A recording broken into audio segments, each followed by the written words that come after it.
Virando o jogo, oferecimento Banrisul, o grande banco do Sul. Do jogo desta terça-feira, dia 17 de março de 2020.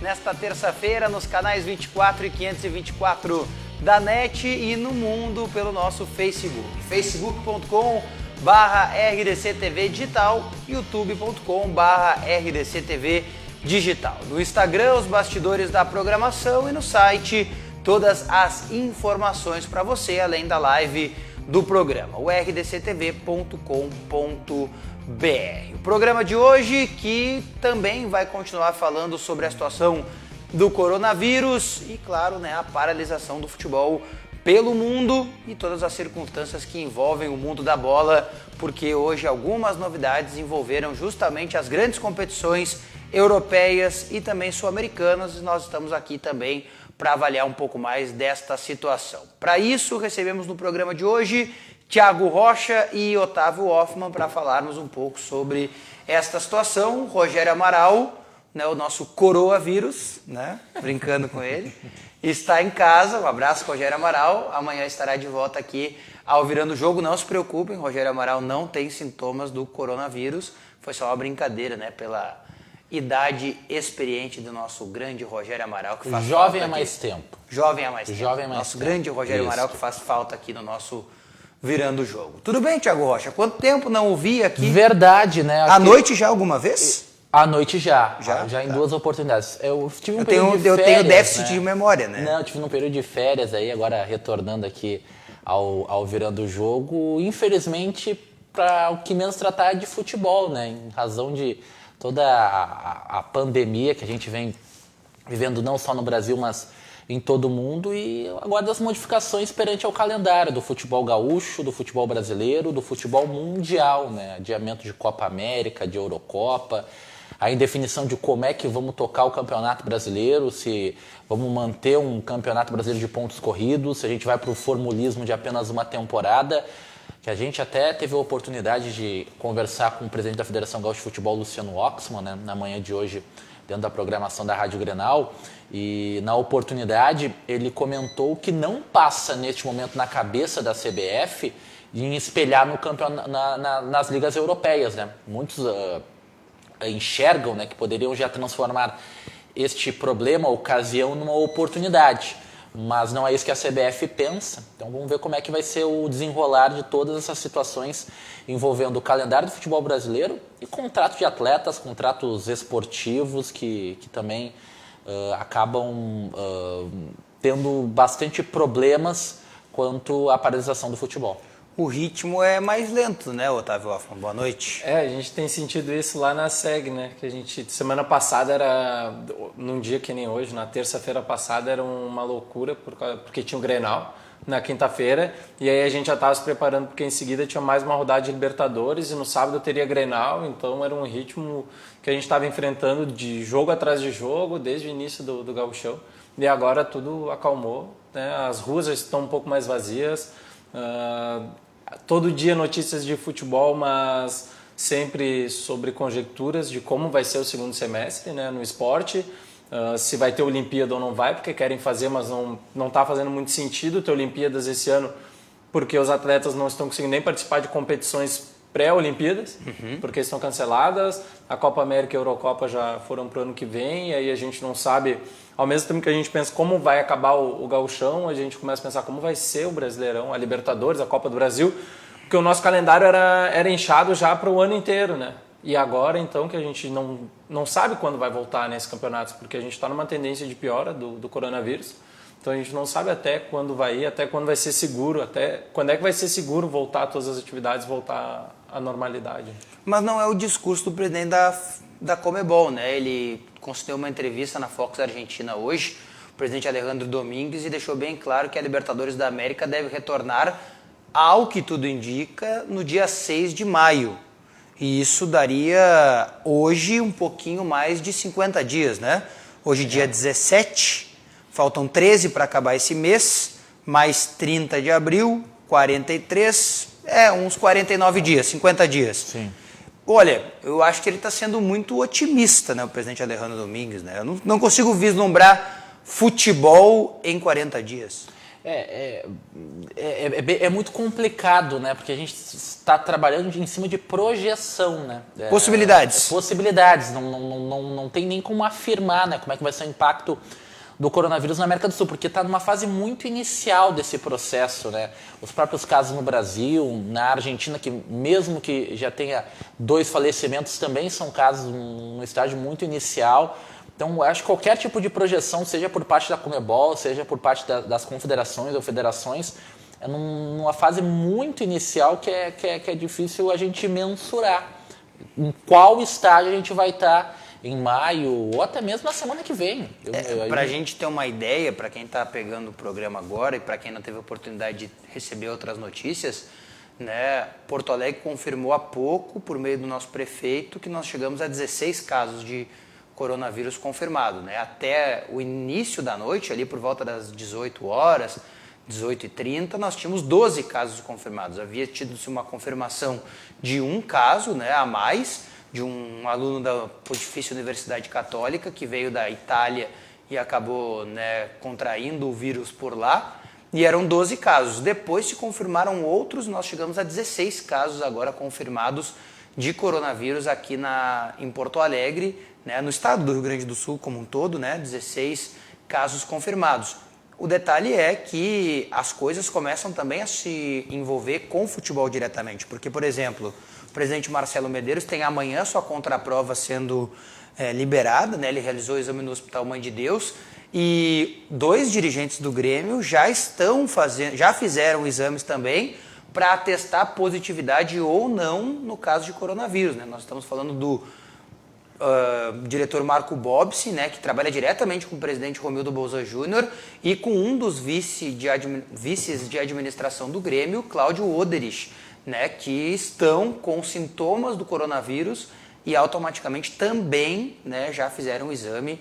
E é uma situação nova, né, porque Grêmio e Inter oficializaram hoje que só voltam a treinar, né, o Inter mais tempo, o Inter em 15 dias e o Grêmio na próxima semana, né? E é difícil quantos jogadores o Grêmio vai ter à disposição, né? Porque provavelmente muitos vão voltar para casa.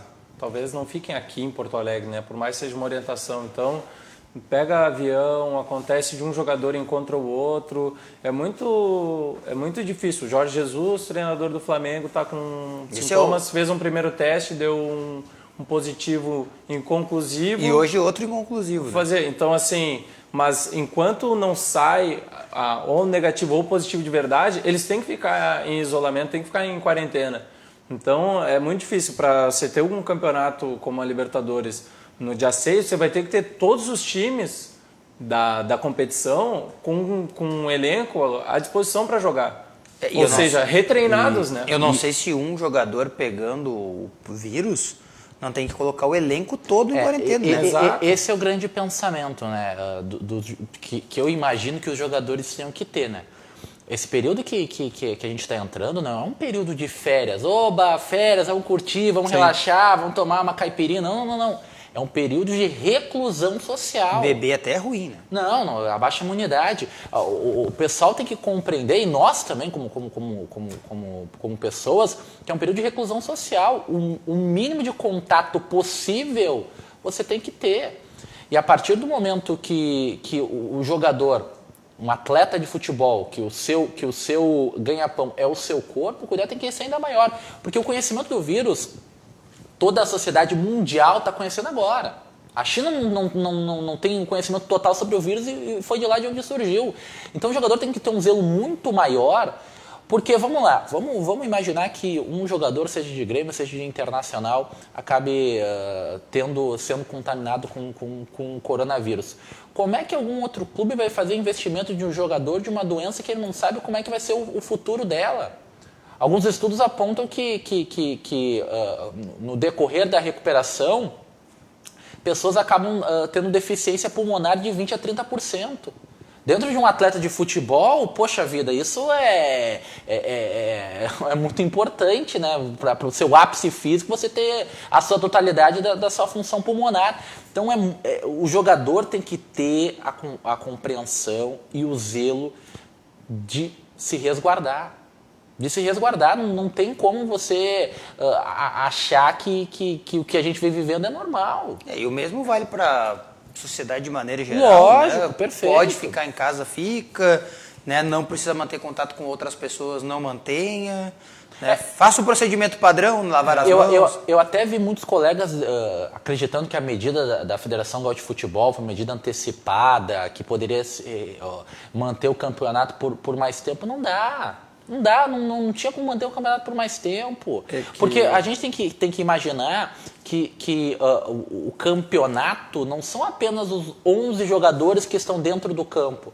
O campeonato é muito maior. O campeonato envolve a comissão técnica, o campeonato envolve o staff dos jogadores e da comissão técnica, o campeonato envolve os dirigentes de todos os clubes da primeira divisão, da divisão de acesso, o campeonato envolve a imprensa, o campeonato envolve as pessoas que trabalham na parte técnica para conseguir a imprensa fazer a transmissão dos jogos. É muito maior. Só no jogo do final de semana, né, na Arena... Nós temos, entre os profissionais de TV e que são credenciados pela ARFOC, né, que é a Associação dos Fotógrafos, e a SEG, eram uns 150 profissionais. Nossa. E no do Inter, mais uns 120 profissionais, em situação até um pouco pior, porque é um estádio com menos espaço, né, onde você não consegue nem ficar... Criar um método de distância. Não tem como, né? Os profissionais ficam muito juntos. E é normal a população, muita gente achar que as medidas são antecipadas. Mas é que é justamente isso que tem que fazer, né? Porque a gente está vendo os países da Europa tentando medidas agora que já não estão surtindo esse efeito. A Juventus teve o segundo jogador hoje, o Matuidi, com positivo para o coronavírus assintomático, né? Então, um jogador que daqui a pouco passou para outros no tempo em que eles ficaram juntos, em contato, e pode estar sem os sintomas também. Então, é justamente para evitar que isso aconteça aqui que essas medidas estão sendo tomadas, né? E não adianta, então vai lá, faz o jogo com portões fechados, mas sem imprensa, só a transmissão. Não dá, não são só 22 jogadores que têm que entrar em campo ali e jogar isso aí, não é videogame. Entendeu? Não é assim, não se brinca com essas coisas, porque os jogadores têm família, eles têm filhos, eles têm esposas, eles têm sogros e sogras, eles têm pais e mães. Não existe, eles não vivem num mundo muito fechado. Grande, né? Claro, tu não vai poder botar os jogadores num hotel para viver, enquanto tá assim, vamos todo mundo ficar no mesmo hotel aqui e só jogar. Não existe isso, perde a graça, também não é para isso que o futebol serve, né? E é muito complicado, né? Eu acho que a situação era inevitável, cancelamento não, a suspensão momentânea do Campeonato Gaúcho, mas eu entendo que não haverá tempo hábil para se jogar o Campeonato Gaúcho de novo, né? Não sei se vocês têm essa ideia, porque vamos pensar, se a Libertadores, que é uma competição maior, muito maior que o Campeonato Gaúcho, mas que está recém no começo, está pensando em voltar só em maio, não tem como o Campeonato Gaúcho voltar, né? E além do mais, né, Diogo, não tem como a gente mudar a fórmula agora no meio. Vamos paralisar, agora quando a gente retornar... Fazer um mata. Já vamos direto pro mata-mata, tá tudo resolvido, e daí quem ganhar esse mata é campeão. Não tem como mudar. A fórmula está definida dentro da competição, você não pode mudar durante ela. O Campeonato Brasileiro, foi o que eu comentei antes, você pode até desenhar um formulismo para este momento, e no ano que vem você retorna ao campeonato de pontos corridos, mas o campeonato em andamento não tem como você mudar. E além do mais, né... Diogo, com o adiamento da Copa América e da Eurocopa, que seriam disputadas agora na metade do ano de 2020, serão disputadas apenas na metade do ano de 2021, o calendário do futebol brasileiro, especialmente a CBF, perde um mês. Porque o Campeonato Brasileiro teria o prosseguimento normal mesmo com Eurocopa e Copa América, nós não pararíamos. Em razão da Copa América não ser disputada e com este mês livre, a tendência é que a Conmebol utilize essas datas para a Libertadores da América, a CBF vai ter que se virar nos 30, com a Copa do Brasil, com os estaduais, que até ela deu uma liberdade bem grande aí para as federações, né? Que se quisessem permanecer com as competições poderiam permanecer, mas a CBF recomendava a suspensão dos torneios. Eu acho que esse é o medo da Conmebol também, né? Porque se a gente avaliar a tentativa que a Conmebol está fazendo de voltar a Libertadores em maio, é uma tentativa também de recuperar uma condição das próprias eliminatórias, né? Sim. Porque as eliminatórias, elas deveriam começar agora, no final desse mês, né? Já na semana que vem seriam os jogos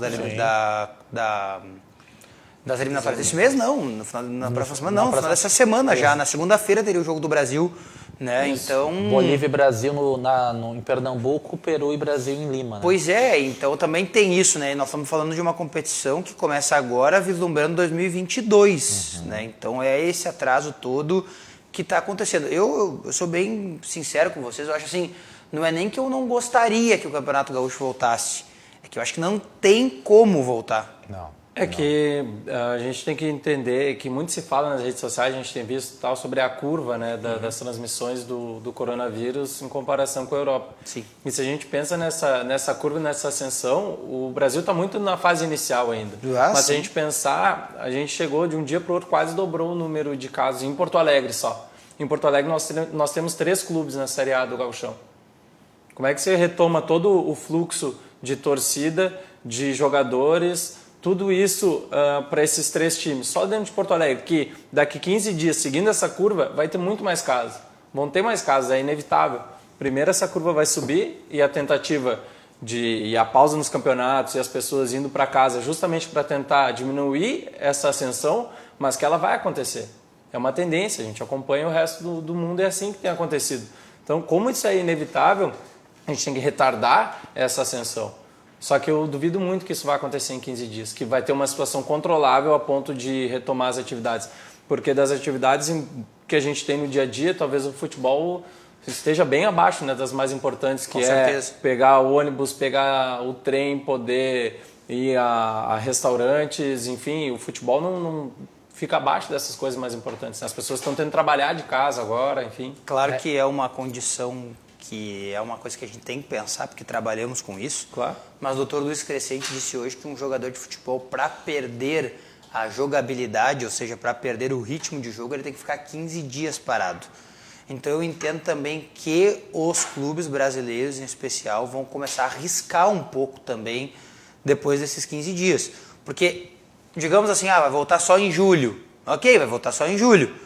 Mas como é que tu vai te preparar até julho? Tu vai ficar parado até junho e aí depois treinar?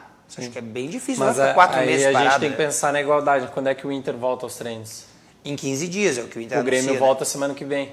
Eles já não voltariam em pé de igualdade para um possível Grenal de retorno de Gauchão. Mas é que aí é uma coisa que eu acho que não tem nem como a gente levar em consideração. Mas é isso que eu digo, tem que levar, né? Que essa data, por exemplo, de retorno de Gauchão teria que ser anunciada com algum tempo de antecedência para que todos os clubes pudessem voltar a treinar, para poder se preparar novamente, porque mesmo os clubes do Gauchão que começaram a treinar em dezembro ou em novembro do ano passado, eles estão parados também. Então, até que todo mundo volte a conseguir jogar o futebol, a voltar pelo menos com a forma física, a volta do Campeonato Gaúcho vai ter que ser anunciada antes de realmente voltar. Aí que tá, então não tem como ser em 15 dias especificamente. E eu já vou tomar posição antes, né? Antes que ocorra aí, quem sabe até um retorno do Campeonato Gaúcho com portões fechados, não há motivo para tal, né? Eu já na oportunidade, na sexta-feira, quando se avizinhava a possibilidade de portões fechados, que acabou sendo confirmada naquele dia mesmo, eu explanava na programação da Rádio Grenal. Não via motivo para prosseguimento do Campeonato Gaúcho. O futebol é feito para quem? O futebol é feito para o torcedor, para o apaixonado pelo futebol. Se o torcedor não pode comparecer ao estádio e não por uma punição, clube A acabou sendo punido por briga dentro do estádio, por essa razão vão jogar com portões fechados. Não, eles acabaram não conseguindo ir ao estádio por questão de saúde, por questão de segurança. Então não havia, na minha modestíssima opinião, razão de ter sido realizada a última rodada do Campeonato Estadual. Se em algum momento a federação desenhar, projetar, retornar o Campeonato Gaúcho com portões fechados, eu também não vejo razão para tal. Imagina um Grenal com portões fechados. Que coisa mais broxante. Quase se avaliou essa possibilidade. Lógico. Né? Bom, vamos levar em consideração aqui, e não sejamos injustos, sejamos bastante justos, os clubes queriam que o campeonato continuasse. Sim. Alguns clubes até depois, com as explicações que o próprio Dr. Ivan Pacheco, que ontem esteve aqui, falaram já em cancelamento do campeonato. Mas chegaram lá com um intuito completamente diferente. Né? Completamente. E mais, até hoje, os clubes pensavam em treinar. O cancelamento dos treinos e das situações foi decidido hoje. Bom, vamos lá, né, Diogo? Bom, o Renato não tá aqui, né? Quem deu um péssimo exemplo foi o Renato, né? Quer dizer, isso Um aí. exemplo horroroso. Surpreende? Não surpreende. Pois é. Não surpreende. O que me surpreende mesmo, eu não sei se a você surpreende, é ele ter tomado aquela primeira posição. Ele é um cara que toma posições e tudo mais, não é isso que eu tô querendo dizer. O que eu quero dizer é, pra que tomar aquela posição? Não, ali foi testa de ferro, né? Ali me pareceu que o grupo de jogadores falou e expressou aquilo pro treinador e o Renato foi de testa de ferro. Então tá querendo me dizer que Alessandro Barcelos, vice de futebol do Internacional, na entrevista que concedeu no Passo da Areia, estava certo, quando disse que no Inter manda os dirigentes. Não necessariamente, porque o grupo de jogadores do Internacional nas redes sociais também postou reclamação quanto ao calendário, né? Mas quem decidiu tudo foi a direção e falou. E se a gente for avaliar, o Grêmio entrou com titulares e o Internacional entrou com uma equipe quase reserva. É, isso tem razão. Os jogadores que reclamaram não entraram em campo. Nem foram ao Passo da Areia, né? É pros dois lados, dá pra ponderar. Pros dois lados, né? Agora, eu acho que é óbvio que essas medidas do Gauchão aconteceram também muito em função da dupla Grenal ter se posicionado firmemente sobre o cancelamento, porque a dupla Grenal tem muita força perante a TV, perante a força política na federação. Então, o fato de a dupla Grenal ter se colocado juntos, né, terem se colocado juntos para que o campeonato fosse suspenso, aposto que foi muito importante.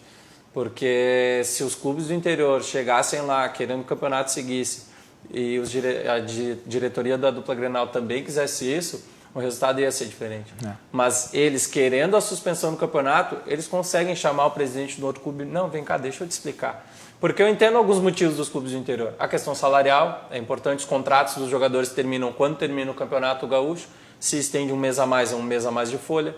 Né? A receita da TV para os clubes do interior é muito menor do que para a dupla Grenal. Eu entendo essas coisas, só que a gente tem que entender que o motivo é maior, né? Não adianta. E dentro das discussões sobre o prosseguimento do Campeonato Gaúcho ou o término dele, eu acho que a menor delas é quanto quem será o campeão. Eu acho que é a menor delas. Acho que a maior delas é rebaixamento. Na questão do rebaixamento. Eu acho que não vai cair ninguém. Eu também acho que não vai cair ninguém. Mas... Só que aí é o seguinte, né? O ano que vem só temos 12 datas e teremos 14 Exato. times. E um outro detalhe. Que a Grenal entra depois. Que as pessoas não se apegam. O campeão do interior, que dá premiação em dinheiro para o clube do interior gaúcho. Hoje seria o Esportivo, né? Hoje seria o Esportivo de Bento Gonçalves e teria rodadas e outras equipes poderiam passar o Aimoré Esportivo. estava pleiteando isso, né? E as vagas para Copa do Brasil e Série D. Que também é uma outra discussão. Nossa, isso vai ser uma discussão longa, porque a gente pensa, né, que o Caxias não seria o campeão gaúcho, mas deixaria de ser o campeão do interior por ter uma vaga na final já. Quando, na verdade, talvez por merecimento, o Caxias deveria ser o campeão do interior, se o campeonato acaba agora. E porque é o time do interior ruim. que chegou mais longe, né? Enfim. E, infelizmente, para o Caxias, financeiramente, ser campeão gaúcho seria ruim. Exato. Não, tanto que o Novo Hamburgo, no final do torneio, escreveram lá uma rúbrica que deram uma premiação para o Novo Hamburgo. Porque o Novo Hamburgo foi campeão gaúcho e não ia ter premiação, né? Dentro do contrato estabelecido pela Federação Gaúcha de Futebol, porque normalmente acaba caindo nas mãos de Grêmio de Internacional. Daí tiveram que fazer lá uma rúbrica lá, uma assinatura de contrato. Não, peraí, não, vamos te dar uma grana aqui, tá aqui, passei a grana para ti. Para valer a pena. Para valer a pena, porque senão ia valer para uma outra equipe, né? Bom, por enquanto, né, nós estamos com as atividades tanto quanto interrompidas no futebol e teremos interrupções também no nosso município e no nosso estado, mas você se prepare para o futuro, né, porque justamente aí o ciclo 21 vai voltar com tudo para que você possa também curtir, né, as ideias para cuidar do corpo, fazer atividades em casa. Quando o professor Leandro Brandão vier aqui essa semana, vai trazer dicas para a gente fazer atividades em casa, tendo em vista que estaremos em casa, né, nestes próximos dias, então ciclo 21 no futuro para você também poder curtir esta ideia. Vamos ao recado do Sesc e voltamos para falar sobre essas paralisações e, claro, também, querendo ou não, ainda tem alguma informação de futebol para a gente curtir. Viaje com o Sesc, viaje com tudo. Pacotes turísticos nacionais e internacionais com condições acessíveis para todo mundo poder viajar, até quem não é comerciário. Buenos Aires, Montevidéu, Fortaleza, Gramado e muitos outros destinos. Todos em até 12 vezes sem juros. Curtiu? Tem mais. Confira no Sesc da sua cidade ou no site sesc-rs.com.br. São destinos incríveis com condições imbatíveis. Viaje com o Sesc, viaje com tudo. Valeu, Sesc aí mandando esse recado pra gente, nesse momento um pouco paralisada essa situação, mas é claro, né, que nós voltaremos aí com possibilidade de viagem nos próximos momentos. Falando em situações de viagem, não sei se vocês chegaram a ter essa oportunidade de ver hoje, o nosso colega André Hernan está informando que o Ajax da Holanda é o novo interessado em PP, atacante do Grêmio, e olha, pelos valores que estão sendo falados, o Ajax não faz negócio. 20 milhões de euros. É o que o Grêmio quer. É o que o Grêmio quer. Mas eu começo a vislumbrar no futuro, porque por mais que os campeonatos estejam parados, que o PP vai inevitavelmente sair e o Everton vai acabar ou amorcegando aqui, ou o Grêmio vendendo também para não perder nenhum dos dois, né? E mais do que isso, né? Dinheiro congelado, né? O único dinheiro que o Grêmio ganha hoje, na projeção, é... Eu não sei como é que ficou, se ganha agora, referente ao Campeonato Brasileiro do ano passado, ou já ganhou no ano passado. E ganha cota igual para todas as equipes da primeira divisão. De resto é por divisão por transmissão. Não tem transmissão, não tem Campeonato Brasileiro, né? E por colocação dentro da competição nacional, onde só vai ocorrer no final do torneio. E a gente nem sabe se vai ter torneio ainda, né? Então eu vejo que é uma boa posição. Tem que ver quanto é que o Grêmio tem do PP. Quase que 100%. O Ajax, se eu não estou equivocado, já fez negócios com o São Paulo da seguinte maneira. Comprou uma porcentagem do jogador, o São Paulo ficou uma porcentagem. Não, acho que com o David Neres também. O David Neres tá. Comprou a porcentagem do David Neres. Com o Antony o negócio nem avançou, na verdade. Ele chegou a ser anunciado, mas daí ele não ia, foi agora, só vai na metade do ano. Isso. Mas como eu não sei nem se vai ser metade do ano. Mas o David Neres, se eu não estou equivocado, foi da seguinte maneira. O Ajax comprou uma parte do David Neres, o São Paulo ficou ainda com uma porcentagem, agora no final do ano passado, o Ajax comprou a outra parte que ainda restava do David Neres, que pertenceu ao São Paulo. Quem sabe o Grêmio pode desenhar uma conjuntura de negócio desta maneira. Ó, a gente vende 60%, 70%, permanecemos com 15% do jogador e se ele valorizar, a gente vende outro percentual para vocês aí dentro da Europa. Curiosamente, antes da paralisação, né, o PP, ele se envolveu naquela confusão no Grenal, né, com o Moisés. E para mim é um dos responsáveis de toda a confusão que houve no clássico Grenal. Sabe que eu nem acho tanto, PP? Não acha? Eu acho que a confusão é com o Moisés. Eu acho que o Moisés e o PP incentivam uma coisa que já estava parada. Que não tem nada que ver de chutar o jogador e incitar. E já tinha no clássico Grenal passado também entrado firme nas jogadas. E o Luciano entra completamente enlouquecido ali. Pra mim, os dois que acabam causando o maior dano do Clássico Grenal é o Moisés e o Luciano. O PP responde porque aí foi instigado. O cara pisa nele e ainda sai chamando ele de garoto não sei o quê. Pelas imagens, é que a gente não tem todas as imagens, né, da TV e talvez ali o banco de reserva do Grêmio, até confesso, daqui a pouco viram coisas que a gente não viu porque ficaram do lado, né? E da onde eu estava assistindo o jogo, da arquibancada, os olhos não pegavam tudo, mas as imagens que a gente vê é isso. É o Luciano que chega descontrolado, tanto que logo depois ele e o Edenilson se pegam, cada um no pescoço um do outro. Mas é o Moisés e o PP discutindo que se ninguém chega ali de forma abrupta, o árbitro ia lá, dava um amarelo para cada um e morria ali. Mas não, é quando o Luciano chega, aí vira aquela coisa. Mas enfim, eu acho que o modelo de negócio com o Ajax pode funcionar, retomando o assunto, porque o Grêmio pode se ver beneficiado pelo Ajax ser um clube vendedor também. Eu acho que isso seria muito importante. Se fosse para vender o PP, um jogador que ainda não se firmou no time titular, vender para um time que daqui um tempo, talvez um ano, você vai receber mais uma bolada de dinheiro por ele. É o estilo TT, assim. Porque o Ajax é um time que daqui a pouco faz uma Champions que nem fez na temporada passada. Os jogadores, né, estão todos lá na vitrine e chama a atenção de outros times, né? Então, acho que isso pode ser um modelo de negócio importante. Mais do que daqui a pouco vender o Everton para um time de segunda linha da Europa, onde ele vai ficar lá, não vai ser transferido e trazer dinheiro para o Grêmio. É só desse time do Ajax da Liga dos Campeões do ano passado, né?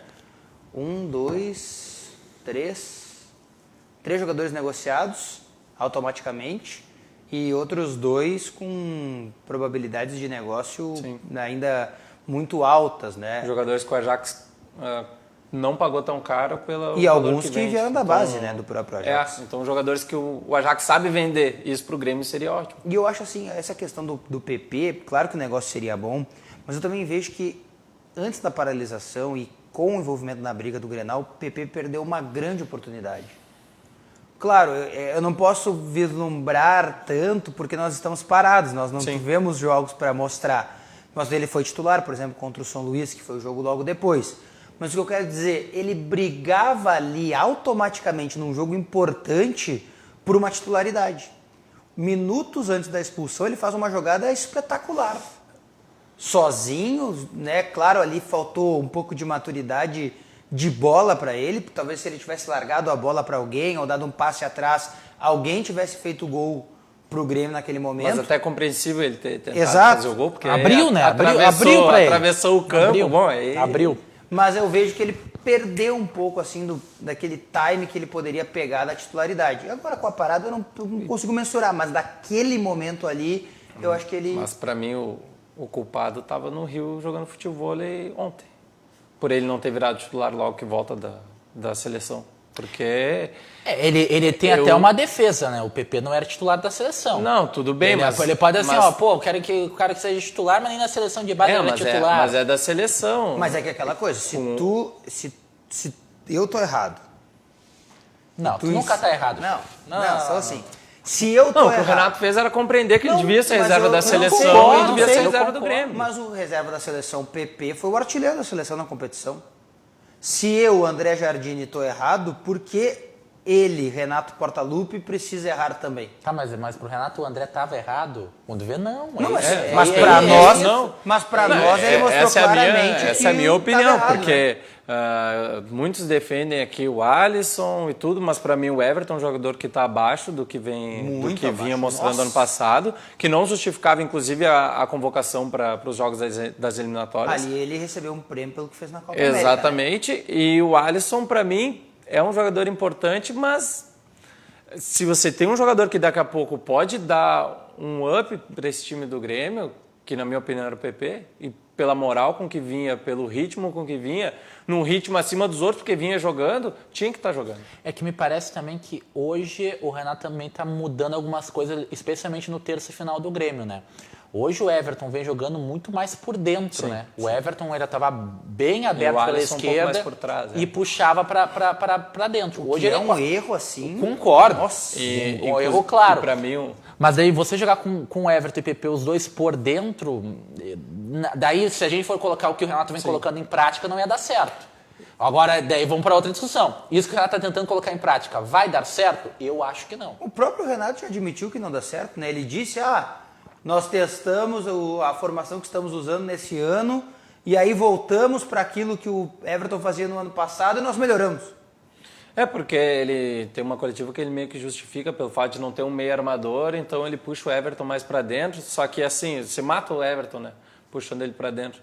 E aí, para mim, a escolha do Renato acaba errando no lateral também, porque o Caio Henrique é um lateral que vem por dentro. E quando o Jean-Pierre entra no Grenal, tem lances que... Porque o Jean-Pierre parou de jogar no passado quando o Cortez era o titular, que era um jogador que passava no fundo toda hora. E o Jean-Pierre pegava a bola no meio de campo, olhava para o lado esquerdo para enfiar a bola, não tinha nem um lateral e nem o Everton. E aí ele tinha que inverter o jogo porque o Vitor Ferraz é o cara que estava mais adiantado. O que me parece é que ele busca essa solução colocando o Everton e até o próprio Alisson um pouco mais por dentro por falta de produtividade, por profundidade dos meias. Maicon, Matheus Henrique, Lucas Silva, eles não pisam na área. Sim. E é da característica deles. São três jogadores de chegada até intermediária. O Maicon era assim, com o Roger. com o próprio Felipão, o Matheus Henrique demonstra isso durante toda essa carreira, e o Lucas Silva também sempre foi assim. Então me parece que ele utiliza isso para tentar dar uma maior profundidade ao Grêmio pelo centro, para ter mais gente pisando dentro da área. Só que não vem dando certo. O ideal seria que Thiago Neves ou GPR conseguissem estar em condições para ser esses jogadores dentro do meio campo, para atuar ali por dentro e conseguir dar profundidade e conseguir distribuir o jogo. O GPR até acho que possa já tem condições pelo que a gente viu nos jogos. Só que o GPR também não é bem esse cara de pisar dentro da área. Mas Porque... até achei que ele no jogo contra o São Luís, quando entrou naquela função que teoricamente é a do Maicon, né, ele entrou bem.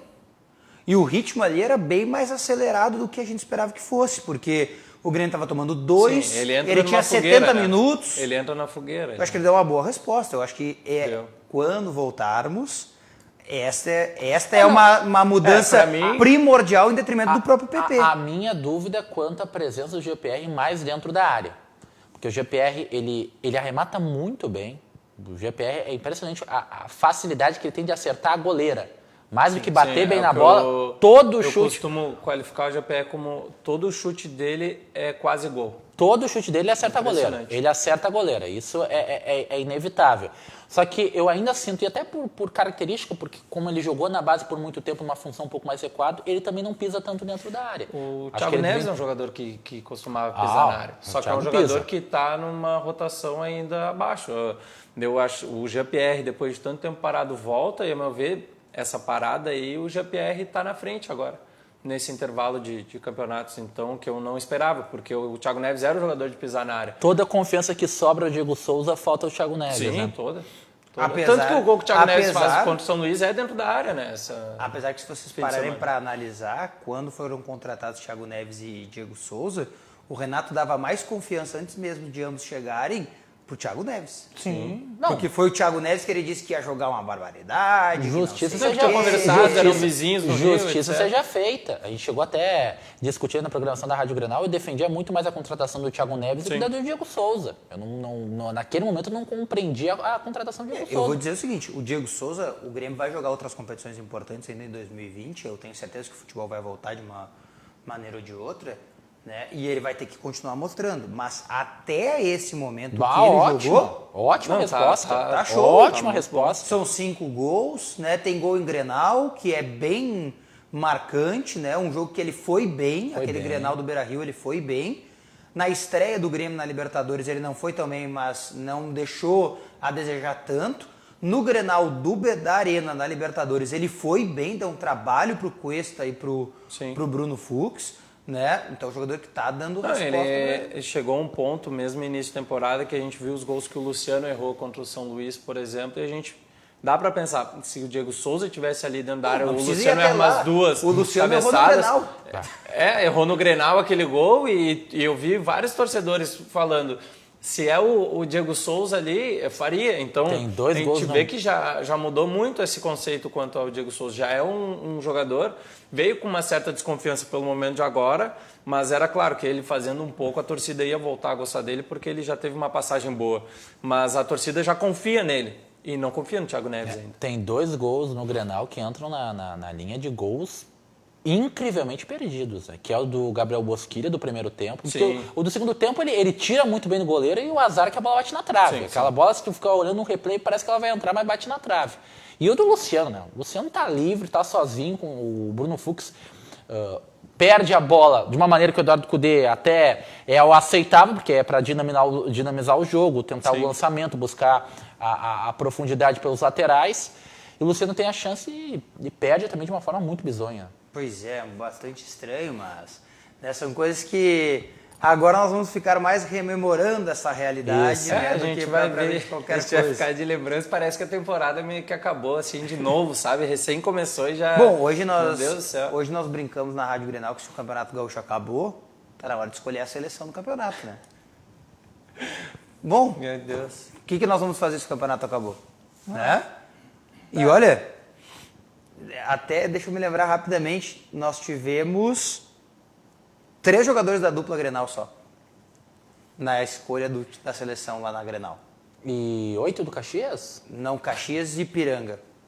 E um do Aimoré. Vocês não botaram o Zotti do Ipiranga, né? Não. Não, aqui a gente tem o nosso Italo Gal, que é apaixonado pelo Zotti do Ipiranga. A nossa seleção lá foi... O Zotti jogou no Aimoré? Não, o Zotti jogou no Aimoré, eu acho. Jogou No no São Aimoré. José, no São José garanto. No Aimoré não tenho certeza. A seleção foi Pitol, Tá. Ivan, Laércio, Simon e o lateral esquerdo do Ipiranga, Henrique Ávila. Lucas Silva, Ok. né, o volante do Grêmio, que foi destaque, né, do Foi início da bem. temporada do Grêmio. Eu acho... O Diogo Oliveira, volante meia do Caxias, e o Mardley. Nós tivemos dificuldade de encontrar um segundo volante. E aí o Mardley do Aimoré foi a melhor opção que nós encontramos. Edenilson, não? Pois é, o Edenilson fez um golaço contra o São José, mas no Grenal, por exemplo, do Beira-Rio, ele não foi tão bem, né? Ah, foi bem, eu achei. Eu não achei que ele foi tão bem assim. Não também. Né? Mas, por exemplo, o próprio Mardley, ele foi muito bem contra o Grêmio, né? No jogo da vitória. Jogou muito bem. E ele jogou muito bem contra o Ipiranga na goleada No de 5-1, né? Que o Aimoré fez. E está ajudando muito o Aimoré na recuperação pós-chegada do Hélio Vieira. É justo. E lá na frente, os dois centroavantes artilheiros do campeonato, né? O Diego Souza e o Michel. E o Thiago Galhardo, né? E o Thiago Galhardo para fechar, porque o Thiago Galhardo é o principal destaque na minha visão do Inter. Ok, justo. A maior dificuldade foi mesmo para encontrar o segundo volante. Marley. Que na escolha não chega a ser em E lógica. o técnico, o Lacerda, né? Lacerda. Campeão, né? Inevitavelmente. Sim. E como Tomara que o campeonato volte pra gente ter outras novidades para escolher. E mas como por se enquanto expressa são bem o essas. Lacerda, né? Antes mesmo do Campeonato Gaúcho, ele teve a oportunidade de conversar conosco. Sim. E se expressa muito bem, né? Tem uma compreensão muito interessante dentro do futebol e da ideia. E a gente vê isso no Caxias, né? Uma equipe objetiva, que tem muita parte física, né? Chega junto, mas é uma equipe muito objetiva. Deixa eu dar um recado para vocês do Sistema Fê Comércio RS, que comunica que serão cancelados ou adiados os eventos coletivos que gerem aglomerações pelos próximos 30 dias, incluindo atividades esportivas, de recreação e ações que possam ser consideradas de risco, né, para idosos do programa SESC Maturidade Ativa.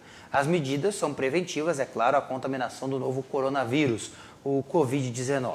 E seguem as determinações do decreto do governo do Rio Grande do Sul, que foi publicado na última sexta-feira, no dia 13.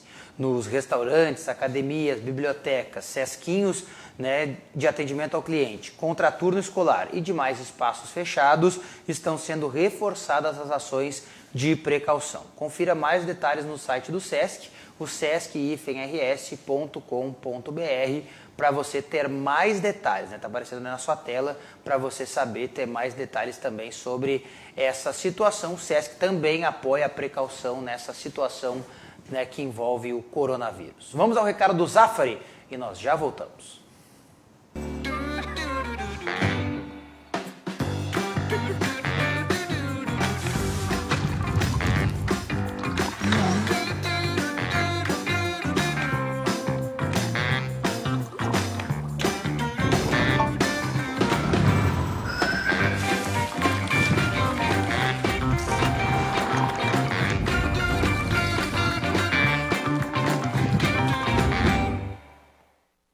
No Zafari, com cautela, por favor, vá com calma ao supermercado, né? Ontem a Águas divulgou uma nota dizendo que não vai faltar abastecimento nos supermercados do estado do Rio Grande do Sul. Então vá com cautela, vai ter lá, né, arroz, feijão, álcool gel, materiais de higiene, tudo tranquilo, vá com calma, não é problema, não é motivo de pânico nesse momento, e o Zafari com certeza vai receber você da melhor maneira possível, então vá com calma lá no Zafari. Senhores, nós falamos sobre o PP, e eu queria aproveitar para puxar uma outra situação para o lado do Internacional, né? Porque o Thiago Galhardo, ele aparentemente cavocou ali o espaço dele no time titular do Inter, jogou muito bem contra o São José também, mas teve um outro jogador que jogou bem contra o São José e que provavelmente, quando a Libertadores voltar, vai ter que jogar, que é o Nonato. Né, sim, por causa das expulsões, perfeito. Exatamente, por causa das expulsões. Não sei se pela qualidade que ele apresentou contra o São José, mas por esta obrigação. mas ele parece estar compreendendo melhor aquilo que o Kudê exige dele. É isso que eu queria saber de vocês. Ele me parece... Não foi nem no jogo contra o São José. Qual foi a outra partida do Internacional dentro do Campeonato Estadual que ele também fez uma partida bem boa? Foi o Inter venceu. Foi o 2-0 contra o Brasil de Pelotas, pode ser? Acho que sim. Acho que foi esse jogo. Antes disso, ele tinha feito uma partida ruim. Ele fez uma partida ruim contra o Ipiranga. Lá. Péssima. Aquela contra o Aquela Ipiranga... partida ele foi substituído, eu acho até. Contra o Caxias também não faz um bom jogo lá no Centenário. E aí ele retorna acho, contra o Brasil, ele faz uma boa partida. Contra o Brasil ele já tinha feito um bom jogo, já dentro desse entendimento que o Kudê tem dentro dele, porque o Kudê deixou isso bem claro, né, Diogo, que ele gostaria de usar num primeiro momento o Nonato nesta função que foi do Lindoso no começo da temporada. A ideia do Eduardo Kudê era ter utilizado o Nonato por ali, com o Patrick de um lado, o Edenilson por outro e o Musso centralizado. Só que aí ele dá a oportunidade ao Nonato. Só que nos treinos o Nonato já não corresponde, né? Nos treinos ele perde espaço para o Lindoso, perde espaço para o Johnny, vai perdendo espaço para todo mundo que passa. Sim. E agora nesses 2 últimos jogos, daí guardadas as devidas proporções contra o Brasil de Pelotas e o São José, que são equipes inferiores no cenário de Libertadores e Campeonato Brasileiro, mas ele vai bem. Então acho que ele merece essa chance, essa oportunidade. Acabou reconquistando o espaço que ele tinha perdido, até para jogadores da base, né? O Praxedes estava passando a fila na frente dele, o Johnny já tinha passado na fila dele, e nesses 2 últimos jogos ele fez boa apresentação. Pois é, um jogador que está crescendo e... Ele vai ser necessário, ponto, né? Então ele vai jogar, daqui a pouco vai jogar o Grenal do Gauchão quando voltar, já para entrar um pouco nos eixos mais ainda, e vai jogar a Libertadores. E talvez precise jogar mais de um jogo da Libertadores, porque a gente não sabe exatamente como vão ser as punições dos jogadores do Inter. Se o Inter vai ter todos os jogadores, se 1 ou 2 vão voltar para o Grenal, porque daí já é um Grenal de novo, depois do jogo contra o América de Cali. Então, é a chance dele, ele tem que agarrar essa chance, porque o Kudê tem testado várias opções. Se ele não deu resposta num primeiro momento, o Kudê testou outros e voltou a dar chance para ele, é porque os outros também não agradaram tanto. Então é hora dele agarrar essa chance, porque o Edenilson vem jogando bem por ali, o Marcos Guilherme vem bem, o Thiago Galhardo vem bem, todo mundo que tem do time titular vem bem. É a hora do Nonato tentar agarrar essa chance, porque vai ter muito jogo esse ano. E me parece claro que se joga bem ou se dá qualquer tipo de resposta, o Kudê dá oportunidades, né? Porque o Thiago Galhardo, até ele passou por um momento de instabilidade, né? Que ele acabou perdendo chances. Na pré-Libertadores ali, né? Isso, mas agora ele voltou e não só mostrando qualidade, mas também ganhando titularidade. Né? No Grenal, especialmente, ele não fez um bom jogo. Não foi tão bem, né? Não foi tão bem. É que ali, eu acho que todo mundo também foi um pouco ofuscado pelo Bosquilha, né? Que jogou bem. E o Edenilson também, né? E conseguiu perder aqueles 2 gols ali que, olha, se é na nossa pelada lá, a gente mata o Guerreiro. O Bosquilha foi o jogador que o Inter contratou, que eu tinha certeza que ia dar certo. Eu tinha certeza que o Bosquilha ia dar certo. A minha única preocupação era quanto à parte clínica dele. Sim. Em razão da grave lesão que ele teve no joelho. Mas eu expressava na programação da Rádio Grenal que eu tinha certeza que, pelo estilo de jogo que o Eduardo Kudê pratica nos seus times e pelo estilo de jogo do Bosquilha, ele daria certo no Internacional e vem dando certo. Ele só não vai dar certo caso o Eduardo Kudê queira puxar ele um pouco mais para o meio naquela função centralizada. Ali não é a dele. Porque essa função centralizada, né, o pessoal pensa assim, não, tem que contratar um armador para jogar ali pelo centro, para distribuir o jogo. Não é isso que o Kudê quer.